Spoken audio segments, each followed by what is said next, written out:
people. Hey, are you ready for some more Super Circus fun? There was a company called Super Bubblegum in Memphis, Tennessee. And I was at that time doing a couple of shows at ABC, and among other things, radio.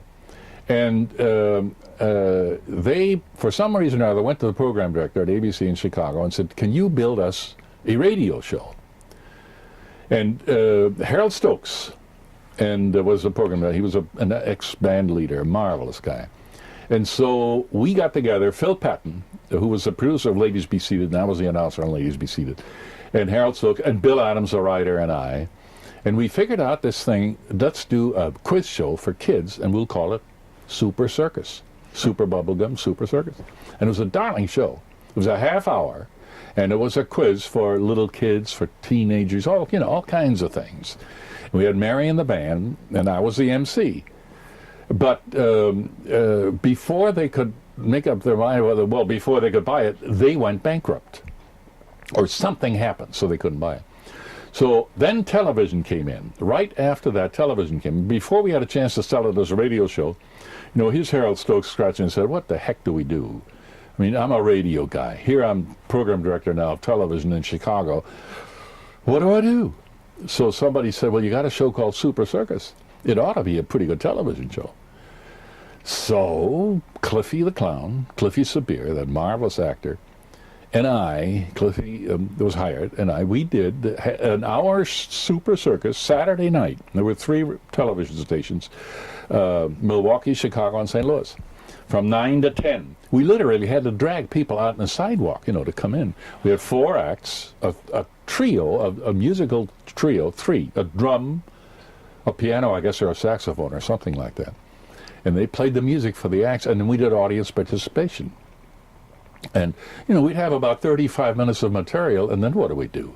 Cliffy and I had to ad-lib our way, through the whole hour. It's unbelievable what we did. You know how much money I got for that thing?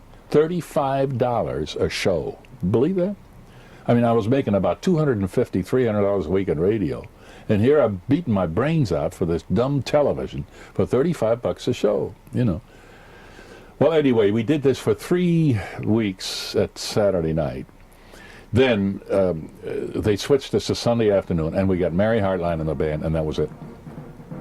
Then we just went on for another 8 years. But say, sitting in the center of the Super Circus Arena is our ringmaster, Mr. Claude Kirshner, who's all ready to blow the whistle that will start the Super Circus show. So come on, gang, let's get going.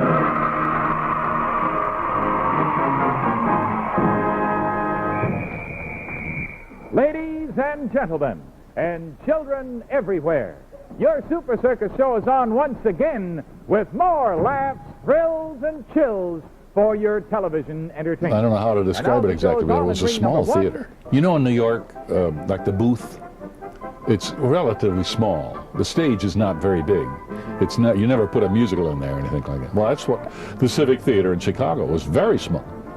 And this backdrop gave it the illusion of being when people saw that, they wouldn't believe it. So you mean to tell me you put that show on that stage? It's a postage stamp. It's what we did. What is it, Mr. Kirshner? Cliffy and Scampy. Hey, you 2 guys, it's time to march. Boy! Well, Cliffy, he told us, I used to be a real boozer. And he said, I was a comedian. Mary and I, we used to make trips, for Kellogg. And this was, I think, on an airplane in Memphis, Tennessee. And we were talking to Cliffy. And I'll never forget this, neither will Mary. He said, I used to be known as H.C. Red Sabir. And he said, I was drinking up a storm, a quart a day. And he said, then I met Mariah, and that was his wife. And he said, the minute I laid my eyes on her, I never had another drink. He turned into a religious man. He was a very outstanding citizen. Oh, that ever-loving Nicky. He had an act with a car, and he had a girl that worked the act with him. And the car, it was one of those trick cars. It would stop and start, and he'd bend down and start to fix it, and boom, off it would go, that kind of thing. Typical clown style. And she was inside the car, manipulating this thing. So we had him on a couple of times. So he went to Phil Patton, our producer, and he said, Phil, I'd love to work with you guys. And he said, I do a blackface clown. So Phil auditioned him, and again, it was just magic. You know, he was superb. Nicky was a superb clown. Three Musketeers! And then Scampy, that was a suggestion from the agency of Canada Dry. They said, why don't you get something that relates more to kids? So they came up with a Scampy character, and Phil Patton's kid, Barty Patton, played Scampy. And then when he got too big, our agent, Sandy Dobrich, his father, Alex Dobrich, he was our Scampy. At one point, you had over 7 million kids tuning in. Oh, I'm sure. Oh, I'm sure. Now, boys and girls, ladies and gentlemen, once again, it's time to turn our attention to the bandstand for some of that wonderful music. Here's one of the mighty melodies of the Big Top. And our Super Circus band is waiting only for the downbeat of our lovely queen, Miss Mary Hartline. The way we found out that we were really successful is when the people from the J.M. Mathis agency came from New York and said, we want to buy this show for Canada Dry, for the full network. We couldn't believe it. Matter of fact, the ABC people said, oh, you don't want to buy that. You know, buy something. I said, no, I want to buy that show. Because we want to make ginger ale something other than to pour whiskey into, you know, which is really what it was. I mean, it wasn't a refreshment drink. It was, in those days, there was a lot of whiskey and ginger ale, you know, and scotch and soda. Remember Scotch and soda? And of course, Canada Dry was the bread. So, of course, it worked like a charm. You know, they came out with these small bottles, remember? And Mary Hartline would wink into the camera with Canada Dry. That's a real good buy.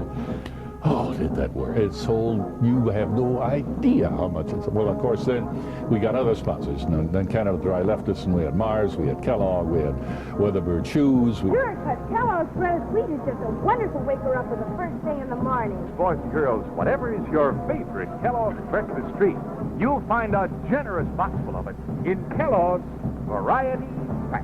Now, remember, for party treating and eating, get 3 Musketeers in the handy 6-pack or the big double dozen box. If you see the kinescopes that show the old shows of Super Circus, you'll notice there are no film commercials because they didn't have any. Who wrote the commercials?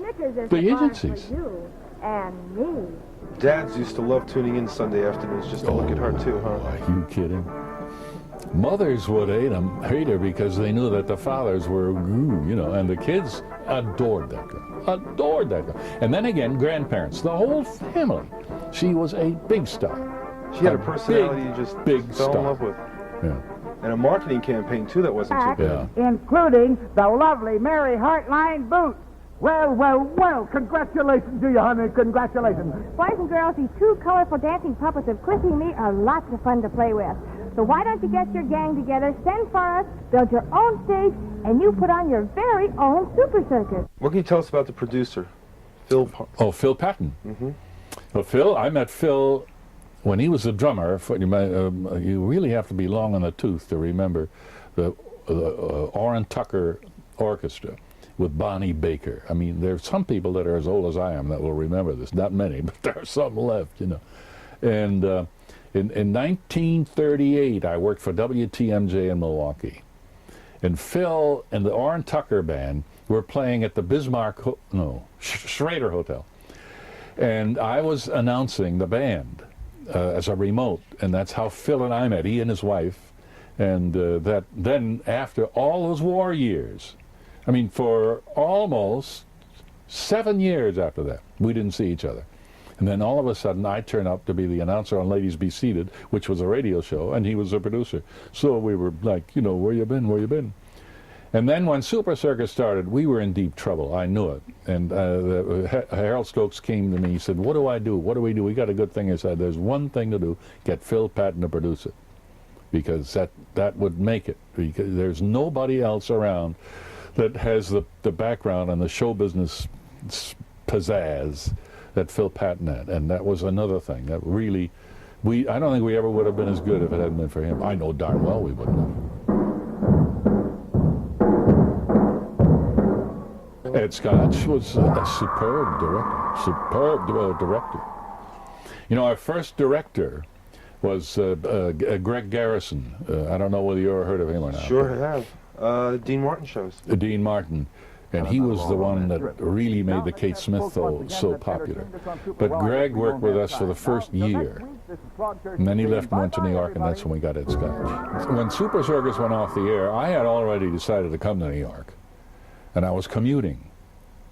And so then when we finally, when I finally got my family here, one of the clients that we had, Dixie Cup, Hickson Grice Advertising Agency, and they had this product called Easy Pop? Cocoa Marsh. Oh, Cocoa. Cocoa Marsh. Cocoa Marsh. Cocoa Marsh. And they bought this half hour at 7 o'clock on Channel 9, and they didn't know what to do with it, so they asked me to do it. And I hemmed and hawed because I didn't want to do children's shows anymore. But they prevailed, and I did it, and I got back in this costume and got that silly little puppet that we went on for 13 years after that.